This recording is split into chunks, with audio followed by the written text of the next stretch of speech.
हल्द्वानी के बुद्ध पार्क में कांग्रेस ने आज एक बड़ा धरना प्रदर्शन किया, जिसमें कांग्रेस प्रदेश अध्यक्ष करण मेहरा, नेता प्रतिपक्ष यशपाल आर्य और हल्द्वानी विधायक सुमित हृदेश मौजूद रहे। डोलमार्ग के पास होटल रिवर व्यू में कैसीनो के मामले में सफ़ेदपोश लोगों पर कार्यवाही की मांग को लेकर कांग्रेस ने धरना दिया। नेता प्रतिपक्ष यशपाल आर्य ने सवाल उठाते हुए कहा कि सबको पता है कि वे होटल भाजपा के नेता संचालित करते थे, तो आखिर पुलिस होटल के मालिक पर कार्यवाही क्यों नहीं कर रही है। कांग्रेस प्रदेश अध्यक्ष करण मेहरा ने कहा कि भाजपा की कथनी और करनी में अंतर है।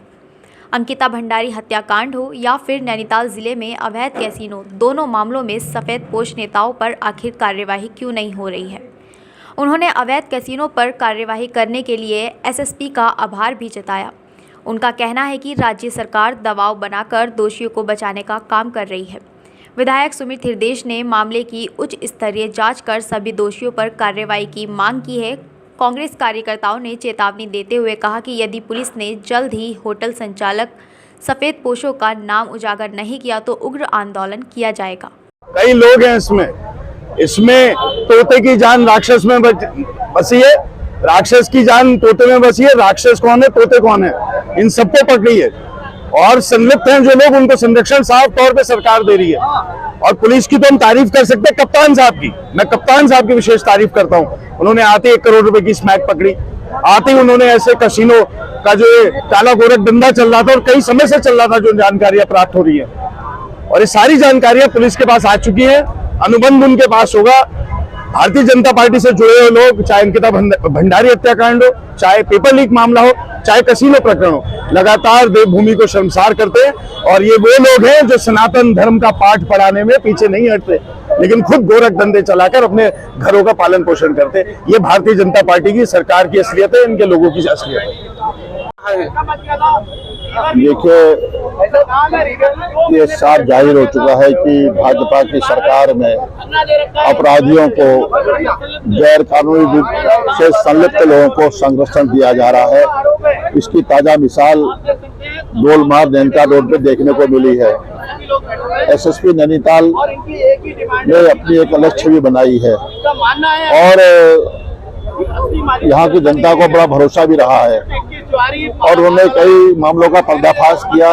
डोलमार्ग में जो अवैध कैसीनो चल रहा था उस पर उन्होंने छापेमारी की, वहां पर पैसा बरामद हुआ, वहां पर आपत्तिजनक वस्तुएं बरामद हुई, वहां पर बार बालाएं देखने को मिली, उनकी गिरफ्तारी होती है और उसके बाद ये मामले का पदक्षेप हो जाता है, मामले को ठंडे बस्ते में डाल दिया जाता है। इसके मायने साफ है कि सरकार का उन सफ़ेदपोशों को, जो इस मामले में जो अवैध कैसीनो संचालक हैं, सरकार का पूरा संरक्षण है, पूरा हाथ है, वो उनको बचाना चाहते हैं। यही नहीं, आज 1 वर्ष हो चुका है अंकिता हत्याकांड को, उसमें कौन लोग थे? उसमें भी वही सफ़ेदपोश थे जो भारतीय जनता पार्टी के सत्ता के करीब थे। उनको आज तक सरकार का पूरा संरक्षण कोई मिला है और हमने कहा था कि इसकी सीबीआई जांच होनी चाहिए, लेकिन सरकार ने बिल्कुल सुनवाई नहीं की। फास्ट ट्रैक कोर्ट में सुनवाई होनी चाहिए थी, उसकी सुनवाई नहीं हुई है।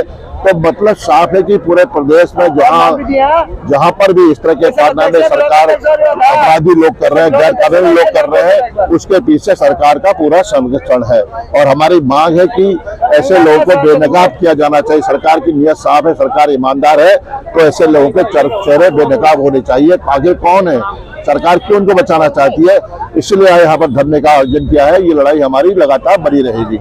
पोष मत कीजिए, सत्ताधारी सफ़ेदपोश कीजिए कहिए, क्योंकि चाहे किसानों की हत्या हुई हो, 5 किसानों के थार से कुचल के, चाहे वो अंतर्राष्ट्रीय खिलाड़ियों के संग अपमान हुआ हो, चाहे अंकिता के साथ हुआ हो, चाहे वो पुरोला की घटना हो, चाहे ये कैसीनो कांड हो, सब में भारतीय जनता पार्टी के कोई ना कोई बड़े लोग हैं जो वीआईपी कल्चर जो इनका है उस पे है। और इस कांड में तो मैं सीधे सीधे कहूंगा, सीधे आपने बालाओं पे कार्रवाई कर दी, आपने जुआ खेलने वालों पे कार्रवाई कर दी, लेकिन जिसका होटल है, जो मालिक है होटल का और उसके जो पार्टनर्स है, उनके नाम पे सीधे खुले में उनके ऊपर क्यों कार्रवाई नहीं हो रही है, ये एक जांच का विषय है। एसएसपी ने अच्छा काम किया, वो यहाँ स्मैक पकड़ी 1 करोड़ की, उसके बाद इसमें छापा डाला, लेकिन शीर्ष नेतृत्व का और पुलिस के आला अधिकारियों के दबाव में मुझे लगता है कि आगे की कार्रवाई नहीं हो पा रही और एक ईमानदार आदमी को, एक ईमानदार ऑफिसर को काम नहीं करने दिया जा रहा। और हम लगातार प्रदर्शन करें जब तक सत्ताधारी दल से जुड़े हुए उन लोगों के नाम सामने नहीं आते जो इस होटल के मालिक हैं या उनके पार्टनर हैं, तब तक हम चैन से नहीं बैठेंगे, क्योंकि होटल में जो काम हुआ वो बिना मालिक के और उसके पार्टनर्स की सहमति के नहीं हो सकता था, इतना बड़ा कांड। और ये एक खुली हुई बात है और आम चर्चा है कि कौन पार्टनर्स है। पुलिस को अपने इन्वेस्टिगेशन में उनके नाम का खुलासा करना चाहिए।